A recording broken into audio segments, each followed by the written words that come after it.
Kalau turap kayu, kita tidak bisa eh, membuat seperti turap ini cantilever. Jadi turap kayu itu ya, itu secara prinsip kita menggunakan perhitungan turap eh, berjangkar ya. Kenapa? Karena konstruksinya adalah seperti ini.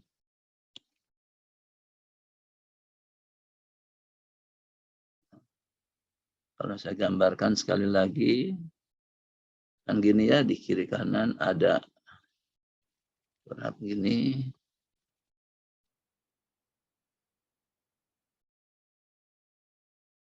Gini ya.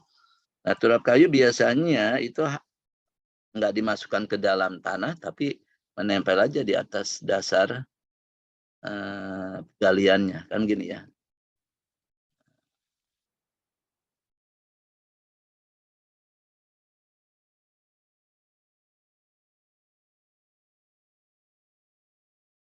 Nah, sekarang kita kan ada tipe, ada dua macam kan turap ini. Apakah kita mau buat turapnya, misalkan begini, satu tipe,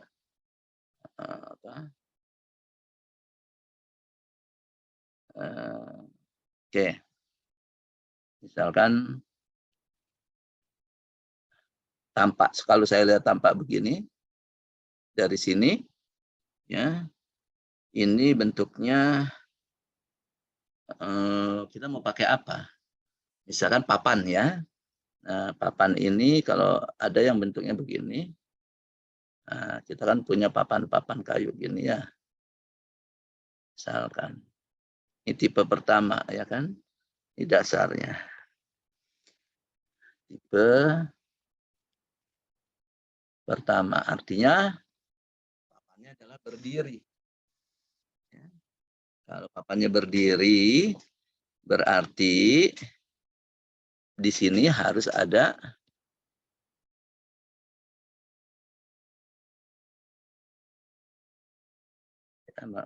ini masih terus ya ke kanan ya. Ini saya hanya ini ada balok penopangnya. Nah, gini kan ya. Gitu. Kalau di sini bentuk adanya di mana? Adanya di sini kan. Gini ya. Gitu. Oke. Kemudian baru di sini, nah di sini juga tentunya ada ya. Sini juga ada gitu. Nah, tentunya kemudian di sini ada pengakunya. Gini.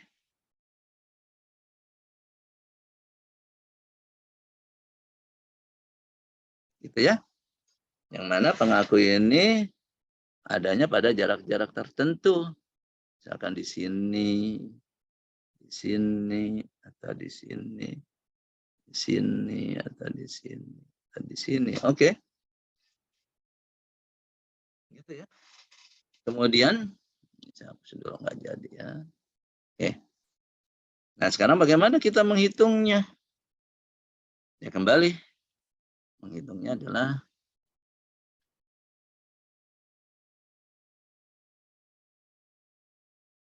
misalkan, ya. Nah, tekanan tanah itu adanya. Kita gambar dulu tekanan tanahnya. Nah, ini yang saya bilang. Kita harus benar gambar tekanan tanahnya.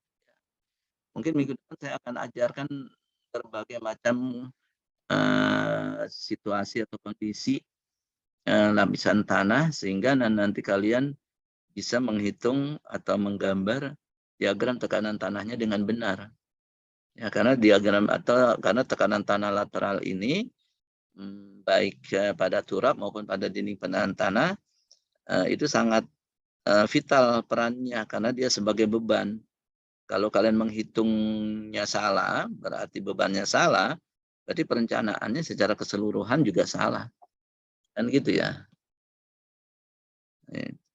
Nah, sehingga lihat di sini, Nah, kalau saya katakan misalkan di sini titik A, di sini titik B, di sini titik C, di sini titik D. Oke. Kemudian berarti PAH, tekanan tanah aktif komponen horizontal di titik D, rumusnya apa? KAH ya, gamma kali ketinggian kali H. Ya. Nah, di sini kita punya H-nya adalah ini dia. Ya.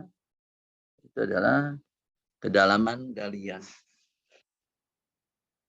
Begitu kan? Ya. Nah, sekarang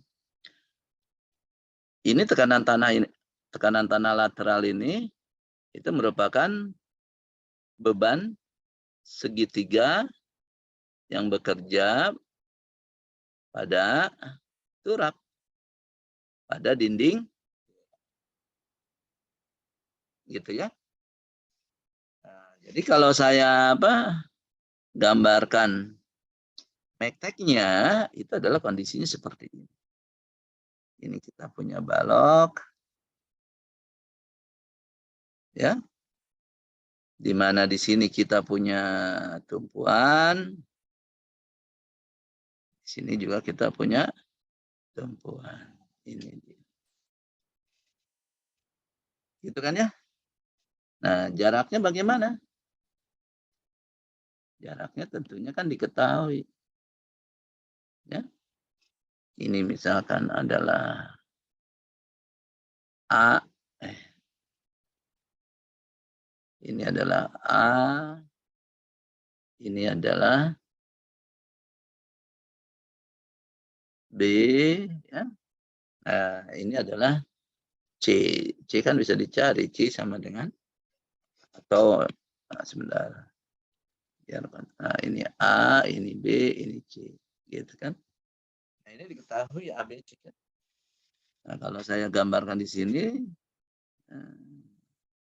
jaraknya adalah di sini. Ya. Ya. A, ini B, ini C. Bebannya, beban segitiga. Gini ya.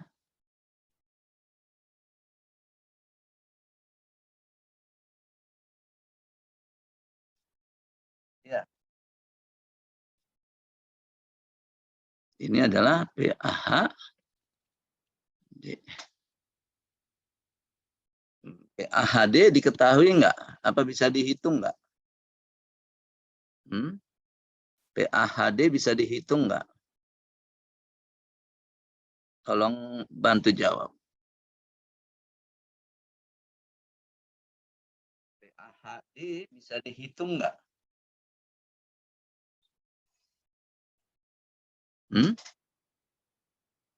Bisa nggak? Halo? Mana suaranya nih? PAHD di titik D bisa dihitung nggak?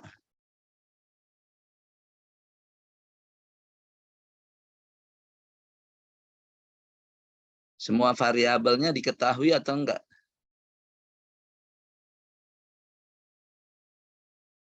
KAH diketahui nggak? Hah? Ya, halo, ya, siapa? Tadi siapa yang mau jawab? Kayaknya ada suaranya. Ya kalau KAH diketahui udah bisa sama gamanya. Iya, KAH kan diketahui. Ya, dihitung kan dari parameter tanah. Tanah di sini misalkan udah memiliki apa? C ya kan, memiliki sudut geser kan gitu ya. Nah, kalau turap alfanya 0. Ya. Nah, kalian kan KAH ini kan lihat rumus berapa? Coba saya mau tahu KAH rumus berapa? Di halaman berapa? Di tekanan tanah. Rumus 4.4 Pak sama 4.9. KAH 4 titik. KAH 4 titik. 4.4. Di dinding penahan tanah benar. Ya. Karena KAH itu 4.4. Rumus 4.4 halaman 123.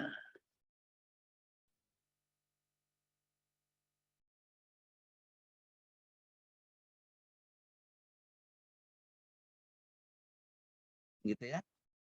Di mana di situ ada variabelnya alfa, ya kan? Di mana variabel KAH ini harus ada alfa, beta, pi, gitu ya, dan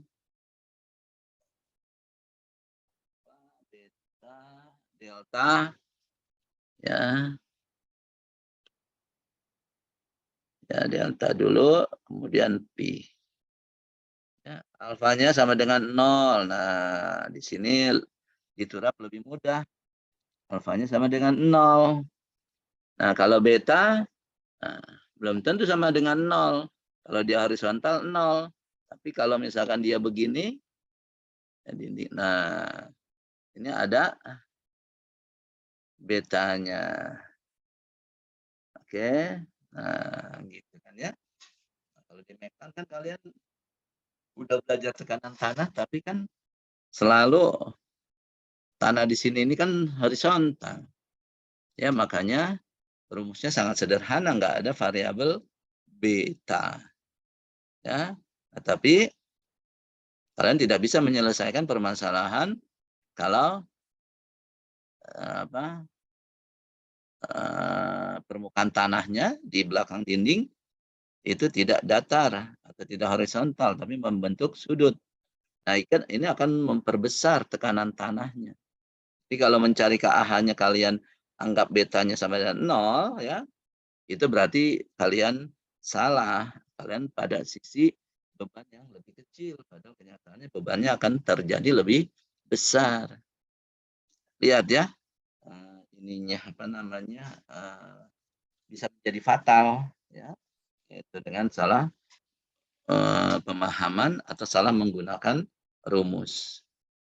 Nah, kalau delta kan sudah diketahui, ya, delta kita menggunakan karena delta tidak sama dengan 0, tapi adalah kita ambil, ya, karena biasanya tanah di sini adalah tanah apa namanya, atau begini, kalau kalian tanah ini tanah non kohesi, tanah berbutir kasar, ya, tanah pasir kerikil, ya. Nah, itu deltanya adalah 2/3 pi sampai pi. Nah, itu kan diajarkan itu waktu dinding penahan tanah. Sedangkan kalau tanahnya non kohesif, kalau tanahnya kohesif itu deltanya dari 0 sampai 1/3 pi, ya. Nah, tapi kembali, ya, jangan mengasumsikan delta sama dengan 0 karena itu sangat tidak representatif dengan kondisi yang ada di kondisi sebenarnya nanti, ya, di lapangan. Ya, oleh karena itu saya sarankan kalian kalau tanahnya non kohesif ambil saja delta sama dengan 1/3 pi, ya, secara umumnya. Sedangkan kalau tanah non kohesif, kalau tanah kohesif 1/3 pi, kalau tanah non kohesif, ya, itu 2/3 pi kalian ambil, ya, itu kalian sudah aman, ya. Kemudian ada pi, pi ini adalah sudut geser tanah, diketahui dari hasil tes laboratoriumnya, ya.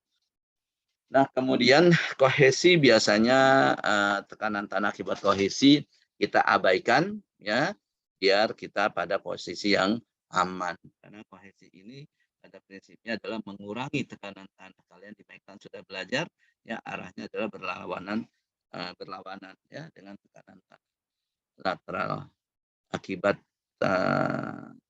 sudut geser dan lainnya. Ya, oleh karena itu akibat kohesi ini abaikan atau tidak kita ikutkan.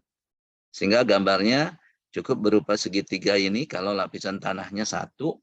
Ya, nah nanti kalau lapisan tanahnya berlapis-lapis, ini yang saya sampaikan, mungkin minggu depan saya akan beri materi ya untuk memperdalam pemahaman kalian tentang menghitung diagram tekanan tanah lateral ya, ada kondisi-kondisi yang lebih kompleks nanti. Nah, terus sehingga ya tadi KH diketahui, gamma juga diketahui. Nah, lapisan tanah ini tentunya juga memiliki nilai gamma. H diketahui. Sehingga PHD diketahui. Sehingga beban ini ya dia beban segitiga ini diketahui ya. Beda dengan dengan turap cantilever atau turap berjangkar ya, di mana turap berjangkar ya kan itu ada gaya kalau turap berjangkar ya itu kalau dia sampai dalam juga ya itu ada kedalamannya yang ya, kalau turap berjangkar dia mengandalkan juga ini sampai ke dalam ya, ada kedalamannya sehingga harus diasumsikan dulu kedalamannya sehingga beban tanahnya yang bekerja di sini itu tidak diketahui besarnya, masih dalam variabel Z kan ya, kelebihan kedalaman ya. Kalau di sini enggak, karena kita untuk turap kayu kita enggak tanamkan sampai ke dalam ya, cukup sampai di sini aja ya. Nah itu kan kalian yang lakukan ya. Oke, sehingga ini mekanika teknik ini ya gampang dihitung ya kan, berdasarkan dengan rumus MECTEC ya, sehingga nanti kalian bisa cari reaksinya ya kan. Itu berarti di sini kalian bisa hitung RB kan gitu ya, ini RC. Nah bisa nggak kalian ngitung reaksi tumpuan ini? Bisa tentunya ya. Ya, cari sigma momen di B0, kemudian nanti kalian bisa hitung sigma momen dapat RC, sigma momen di C, ya dihitung dapat. Saya nggak akan ajarkan kalian metodenya ya. Ini adalah balok sederhana, ya seperti itu. Oke. Nah, tapi kalau misalkan nanti ininya relatif tinggi sehingga kalian butuh ada 2 pengaku atau bukan lebih dari 2 pengaku, nanti rumusnya adalah itu MECTEC-nya, model mekanika tekniknya adalah merupakan balok menerus. Ya, nah balok menerus reaksi tumpuannya bisa dihitung dengan menggunakan rumus statis tak tentu, ya kan? Atau sudah kalian dibantu sudah ada rumusnya, ya. Ada rumusnya dengan beberapa reaksi-reaksi tumpuannya. Nah, ya itu kalian masuk ke mata kuliah MECTEC, ya. Tapi rumus-rumus tertentu itu syaratnya adalah jaraknya antar tumpuan ini itu harus sama. Kalau jarak tumpuannya berbeda-beda, ya nggak ada itu rumus yang baku ya untuk menghitung reaksi tumpuan. Kalian harus menyelesaikannya dengan metode statis tak tentu ya. Itu pemahaman terkait balok menerus ya yang sudah kalian pelajari di mata kuliah mekanika teknik. Oke, saya nggak masuk ke intervensi untuk untuk menghitung mekanika tekniknya ya. Tapi kalian nanti akan memperoleh dari perhitungan mekanika teknik dapat RB dan dapat RC. Ya. Kemudian kalian nanti mencari momen ya. Mencari momen maksimumnya di mana? Ya kan? Nah, itu prinsip kemarin adalah di mana gaya lintangnya adalah sama dengan 0. Di situ ada momen. Sehingga nanti dari sini kalian dapat RC, dapat dapat RB, dapat RC, dan kemudian dapat momen. Jadi dari perhitungan mektek atau statik lah istilahnya ya, statik atau mektek kalian nyebutnya, ya, mekanika teknik, ya, akan diperoleh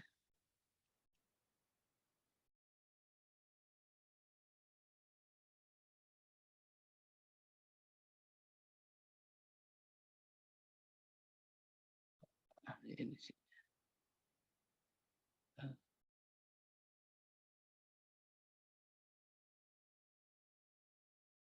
Akan diperoleh apa?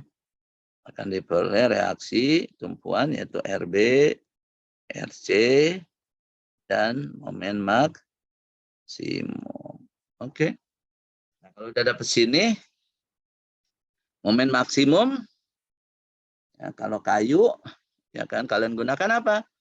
Nah, ini balok ini, ya kan, tentunya kan ada ketebalannya kan? Ya, nah, bukan balok, papan. Jadi ini kan papan ini ke sana menerus kan ya? Itu. Jadi kalau saya gambarkan papan ini bentuknya jadi bagaimana?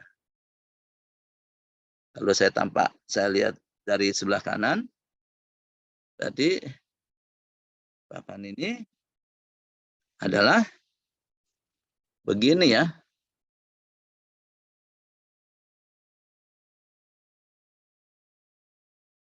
Ya kan? Nah, karena memanjang 1 meter, kita ngitungkan 1 meter panjang ke belakang kan? Ini kita 1 meter. Ini ya, berarti ini L-nya kan 1 meter kan? Nah, ini yang kita cari kan? Ketebalannya kan? Ketebalan papan T. Nah, sekarang tegangan sama dengan apa? Momen maksimum dibagi W. Ya, momen tahan. Kan gitu ya.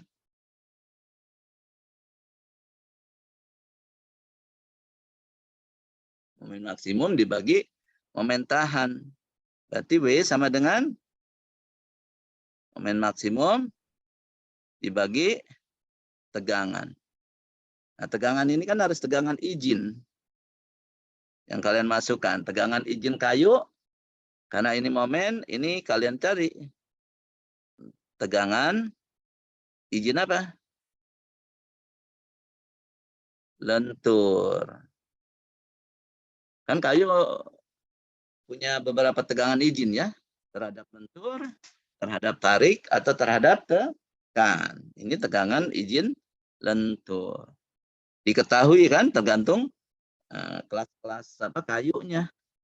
Ya, kelas 1, kelas 2, kelas 3. Nah, masuklah ke konstruksi kayu. Siapa yang kalian diajarkan dengan siapa konstruksi kayunya? Bu Nunung. Kalian udah diajarkan nggak konstruksi kayu? Belum, Pak, belum ada mata kuliah. Belum ada mata kuliah konstruksi kayu. Belum adanya bengkel kayu. Oh, kok aneh ya? Kalian udah semester 5 kan ini? Iya, Belum diajarkan konstruksi kayu sama sekali? belum. Oh, oke. Nah, di sini apa? Oh, udah berarti nanti saya ini kan. Ya, berarti kalian ya. Nah, tapi ini sebagai pendahuluan nanti di tekanan kayu begini ya. Di konstruksi kayu bahwa ini ada tegangan izin lentur kayu. Momen maksimum diketahui, tegangan kalian ini W kan akan diketahui. Ya. Nah, di mana W momen tahan itu adalah W sama dengan, karena ini penampangnya adalah penampang apa? Ini nih penampangnya adalah segi 4 ya, makanya rumusnya adalah 1/6 ya, 1/6. Nah, kalian hafalnya kan 1/6 BH kuadrat misalkan ya. Nah, di sini mana yang dikuadratkan? Yang dikuadratkan adalah T-nya, karena LT kuadrat. Sehingga nanti L-nya 1 meter, ya kan, W-nya diketahui sudah dari sini, maka kalian nanti akan dapat T. Nah, 1 dapat ketebalan, ketebalan papannya. Kan gitu ya. Nah, kemudian itu momen kita perlukan untuk menghitung ketebalan ini. Nah, sekarang RB dan RC untuk menghitung apa?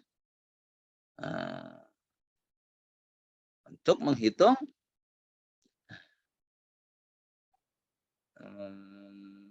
ini dulu. Ini penopang ini, yang biru. Ya. Nih. Kalau ini kan saya yang biru, berarti ya kan, gambarnya adalah saya lihat begini. Lihat dari sini. Ya. Nah,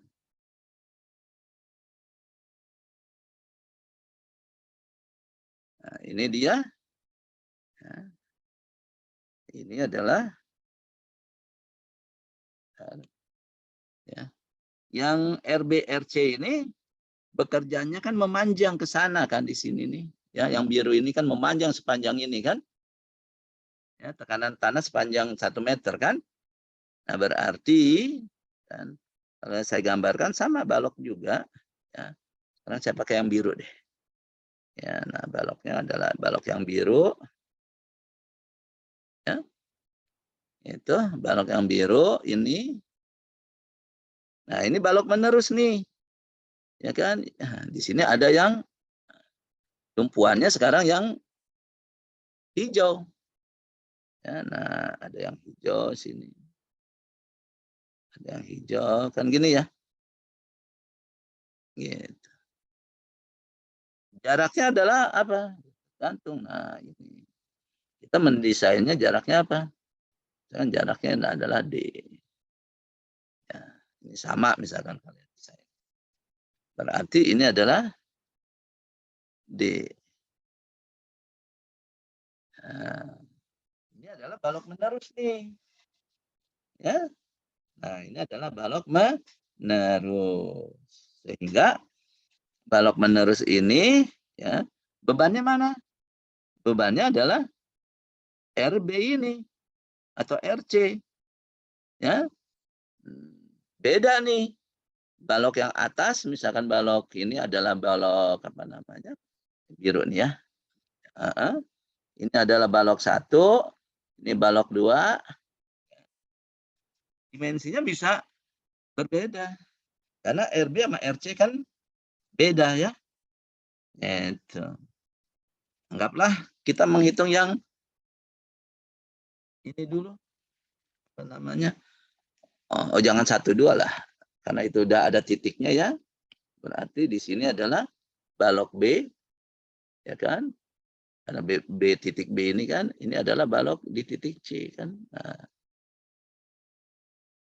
Nah, misalkan ambillah ya kan RB atau RC yang lebih besar. Kalian boleh kalau mau disamakan ya balok B dan balok C ya, boleh disamakan tapi ambil yang terbesar. Mendesainnya dengan beban yang beban RC ya. Nah, sekarang beban ini adalah beban merata RC. Nah, ini kan beban merata. Ini adalah RC. Kita diketahui. Ya sudahlah. Kalau mau lebih ininya, ya apa? Kalau mau pastinya nilainya ya kalian dapat di sini. Ya,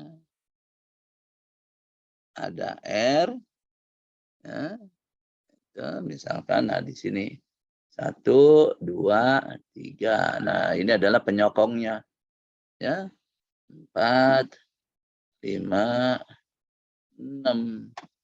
Kalau kita menggunakan RC berarti ini adalah titik 4, penopang 4, ini penopang 5, ini penopang 6. Begitu ya. Nah berarti kita cari R di 4, reaksi di 5, reaksi di 6.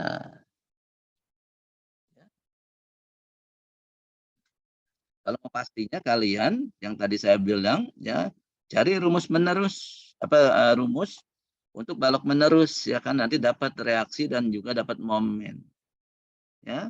Tapi kalau kalian mau simpelnya, anggap aja ini adalah balok sederhana. Ya. Kita asumsikan dengan balok sederhana seperti ini gitu kan. Ini adalah RC, ya walaupun nanti hasilnya yang diperoleh momennya lebih besar memang, tapi kita lebih aman. RC, di mana di sini adalah apa namanya D, lebarnya kan gitu ya. Sehingga ini adalah R4, ini R5, ya kan, sama aja ya R-nya, kan? Sudah. Nah, kalau begini, ini sebenarnya R itu adalah ya, sangat simpel sekali, setengah dari RC dikali D, kan gitu. Ya, baik R4, R5 sama dia. Ya kan? Karena balok menerus, ya kan. Kalau pakai rumus balok menerus lebih kecil nanti dapatnya. Tapi kalau kita berasumsi ini balok sederhana, R-nya jadi lebih besar. Kemudian momen maksimumnya apa? Momen maksimumnya ya, momen maksimumnya adalah rumus momen maksimum balok sederhana berapa? Seperberapa QL kuadrat? Balok sederhana. Masih ingat ada?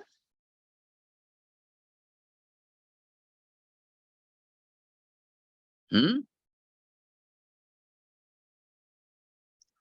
Kalau nggak ingat ya kan gampang. Momen maksimum kan di tengah sini ya. Berapa teh? 1,8 ya, Pak? Berapa? 1,8 IL kuadrat ya, Pak? Ya, 1/8 kan ya.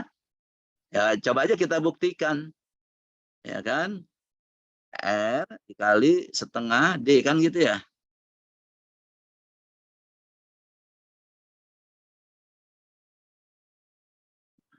Dikali jaraknya. D per 2. Benar nggak? Nah, coba. R dulu. R adalah RC dikali D. Benar kan? Setengahnya kan? Nah, sekarang momen adalah R4. Ya. Ya, R4 dikali setengah D. Ya kan? Sedangkan R4 ini adalah R kali setengah D.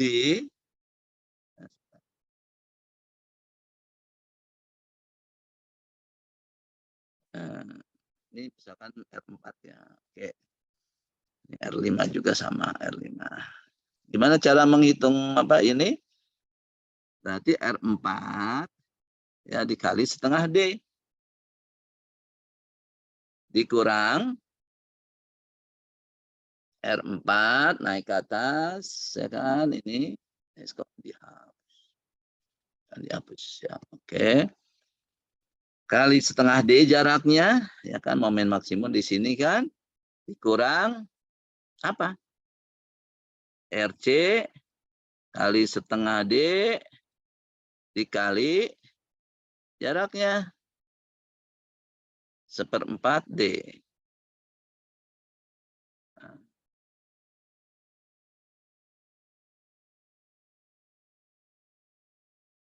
gitu ya.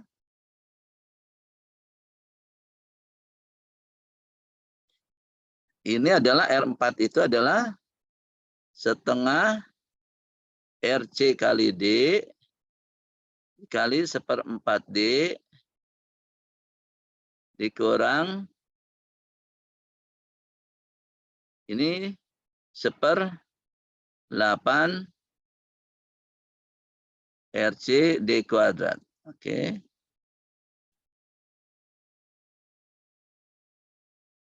Ada salah kita nih, coba. Kita ulang lagi ya. R4 reaksi tumpuan kan? RC benar dikali D dibagi 2. Ya kan? Masing-masing. Oke. Momen maksimum adalah R dikali jaraknya. R itu adalah R4. Jadi reaksi tumpuan dikali jaraknya setengah D. Ya, dikurang. Ini dia. Kalau saya mau apa? Ini dia. Dikurang nilai ini ya. Nilai ini adalah RC dikali setengah D. Kemudian kalau ini kan ininya. Jaraknya adalah 1/4 D. Benar. Sedangkan R4 adalah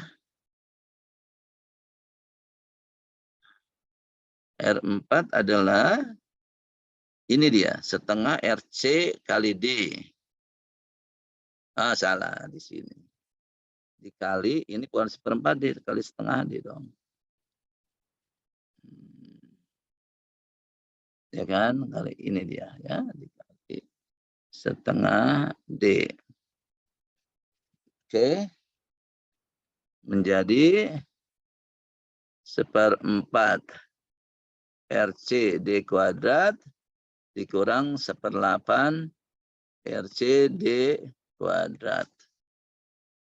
Jadi 1/8 RC D kuadrat ya. Itu. Benar ya. 1/8 QL kuadrat. Karena D itu kan ya kan L. FC itu adalah Q ya. Begitu cara nyarinya ya kalau kalian lupa atau enggak pasti ya. Itu kalau mau. Ya, makanya saya bilang jangan dihafal. Rumus itu dipahami. Ya. Sehingga kalau dihafal kalian lupa udah blank ya, salah. Tapi kalau kalian paham tapi juga hafal ya lebih bagus. Ya. Oke. Dari momen maksimum ini sama prosesnya, kita bisa menghitung dimensi dari penopang ini. Apa dari apa? Ya, balok penopang ini yang warna biru. Karena ini ya, yang warna biru ini kan kalau saya lihat gini. Ya, balok kan begini. Nah, baru di sini balok ini adalah boleh B per H. Ini B H. W-nya adalah sama dengan 1/6 BH kuadrat. Sama tadi. Ya. Itu tegangan sama dengan tegangan izin. Ya. Lentur balok, lentur kayu. Momen maksimum. Nah, momen maksimum kan ini dia. Dibagi W. Dibagi W perlu. Nah, gitu kan. Berarti W perlu sama dengan W maksimum dibagi tegangan izin lentur. Ya, dapat. Ya. Jadi W perlu ini adalah 1/6 BH kuadrat. Ya sudah, kalian kan tahu kan dari dimensi balok ukuran berapa kali berapa, ya kan? Nah, ya dari sini dari W perlu ini bisa dicari B berapa, H berapa yang apa melebihi ini. Paham? Ya, sehingga dapat dimensinya. Dimensi ini adalah dimensi balok penopang. Gitu. Kalau tadi yang sebelumnya kita ini adalah tebal papan turap. Oke. Nah, sekarang lanjut ke balok penyokong yang warnanya biru. Kalian kan dapat R4 dan R5 ini kan. Nah, kalau balok penyokong itu sistemnya adalah seperti kolom. Ya. Dia itu yang hijau ya. Nah, jadi balok yang hijau sekarang ini adalah ini, ya, sistemnya menerima beban tekan. Kan gitu ya. Bebannya adalah R. Ada R, sama-sama menahan kan? Iya. Ya sudah. Ini mah tegangan tekan kan ya?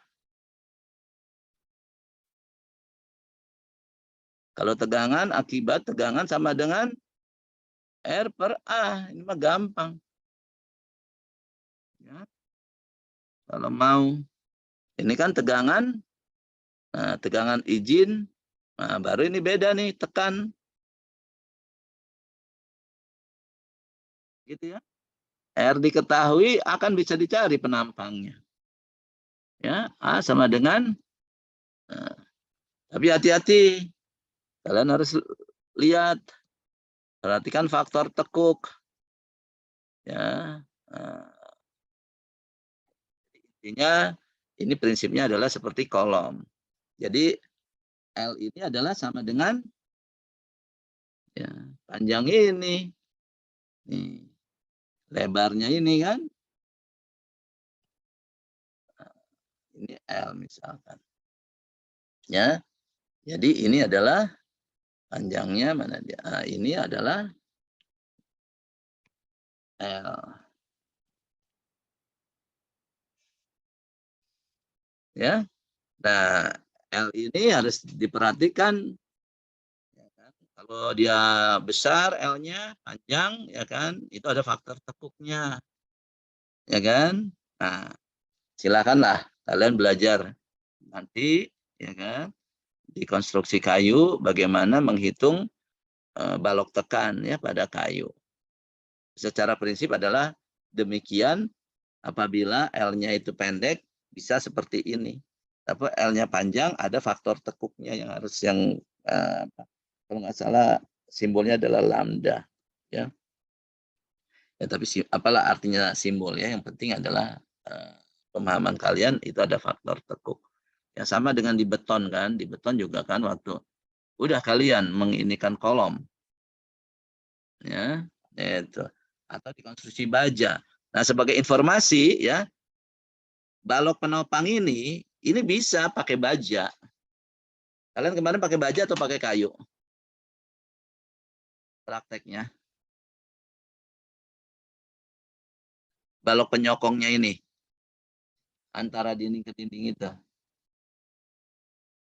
Biasanya pakai baja nih. Ya, gitu. Nah, kalau pakai baja ya konstruksi baja.